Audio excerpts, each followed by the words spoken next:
ये जो मशीनें हैं ये हमारी तरह सीखती कैसे हैं? चलिए आज उस प्रक्रिया के राज को खोलते हैं जिसका नाम है बैक प्रोपेगेशन। यही वो चीज़ है जो आज के एआई को इतनी ताकत देती है। इंसानों की तरह एआई भी भाई गलतियां तो करता ही है।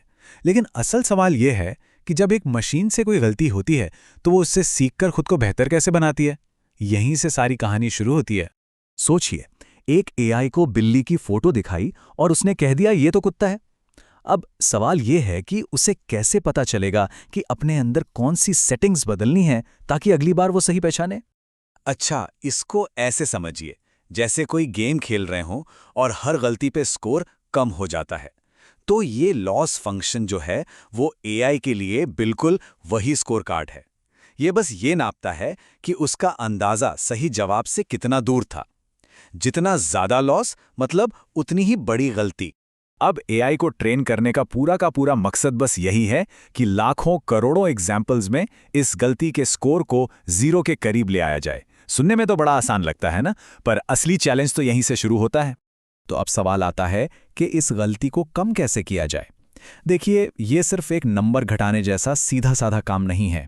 इसको ऐसे सोचिए जैसे किसी बहुत बड़े उलझे हुए नक्शे में सबसे निचली जगह ढूंढनी हो। जरा सोचिए, आप घने कोहरे में किसी अनजान पहाड़ी इलाके में खड़े हैं और आपका लक्ष्य क्या है? घाटी की सबसे निचली, सबसे सेफ जगह को खोजना। बिल्कुल यही काम एक एआई करने की कोशिश कर रहा होता है। तो इस कहानी में जो पर्वतारोही की ऊंचाई है वो है एआई की मौजूदा गलती, और घाटी का जो सबसे निचला हिस्सा है वो है एकदम परफेक्ट जवाब, जहां गलती लगभग जीरो है। ठीक है, तो अब सवाल यह है कि उस पर्वतारोही को नीचे का रास्ता मिलेगा कैसे। इसके लिए वो ग्रेडियंट डिसेंट नाम की एक बहुत ही सरल लेकिन जबरदस्त स्ट्रैटेजी इस्तेमाल करता है। इसका मतलब बस इतना है, हमेशा उस तरफ कदम बढ़ाओ जहां ढलान सबसे तेज हो। हर एक कदम उसे घाटी के और करीब ले जाता है। और ये प्रोसेस लाखों करोड़ों बार दोहराया जाता है। अंदाजा लगाओ, गलती को नापो, सबसे तेज ढलान किधर है वो ढूंढो और उस तरफ एक छोटा सा कदम बढ़ाओ। यही सिंपल सा लूप जब अरबों बार चलता है तो एआई को कमाल का स्मार्ट बना देता है। यहां से असली जादू शुरू होता है। भाई, एक विशाल न्यूरल नेटवर्क जिसमें लाखों या करोड़ों कनेक्शंस हो सकते हैं, वो ये कैसे पता लगाता है कि नीचे की ओर ढलान आखिर है किस तरफ। ये कुछ ऐसा है जैसे कोई बहुत बड़े ऑर्केस्ट्रा का कंडक्टर हो, जिसे हर एक म्यूजिशियन को ये बताना है कि अपना इंस्ट्रूमेंट कितना सटीक एडजस्ट करना है ताकि एक परफेक्ट धुन बजे। अब सोचिए, लाखों म्यूजिशियंस के साथ ये काम तो नामुमकिन सा लगता है। और ठीक यहीं पर एंट्री होती है हमारे हीरो बैक प्रोपोगेशन की। ये ग्रेडियंट डिसेंट के लिए एक गाइड की तरह काम करता है, जो उसे इस अंधेरे में रास्ता दिखाता है। तो बैक प्रोपोगेशन असल में है क्या?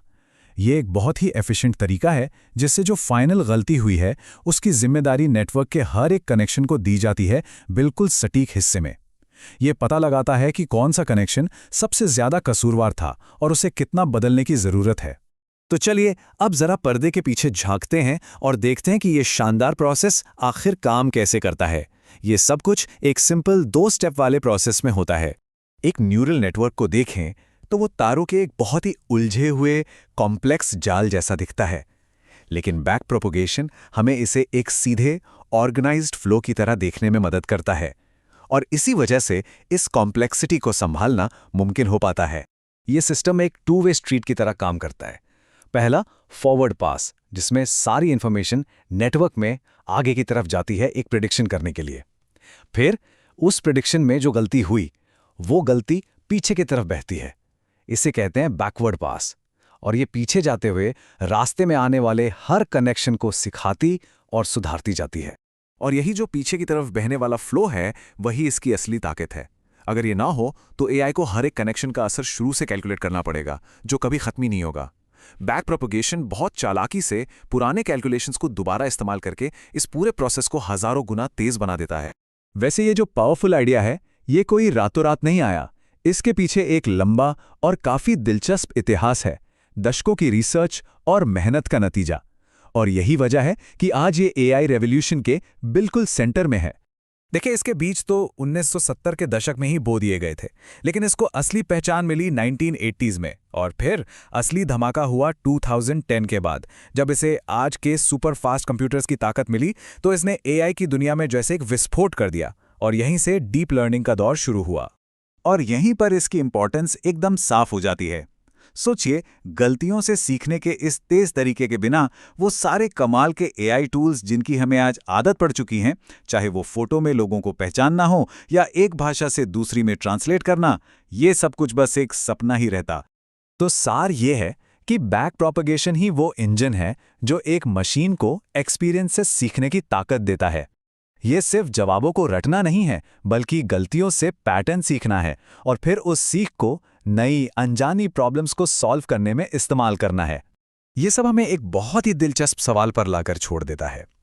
जैसे जैसे मशीनें अपनी गलतियों से सीखने में और बेहतर होती जाएंगी, वैसे वैसे सीखने और इंटेलिजेंस के साथ हमारा अपना रिश्ता कैसे बदलेगा, ये एक ऐसा भविष्य है जिसे हम सब मिलकर ही शक्ल देंगे।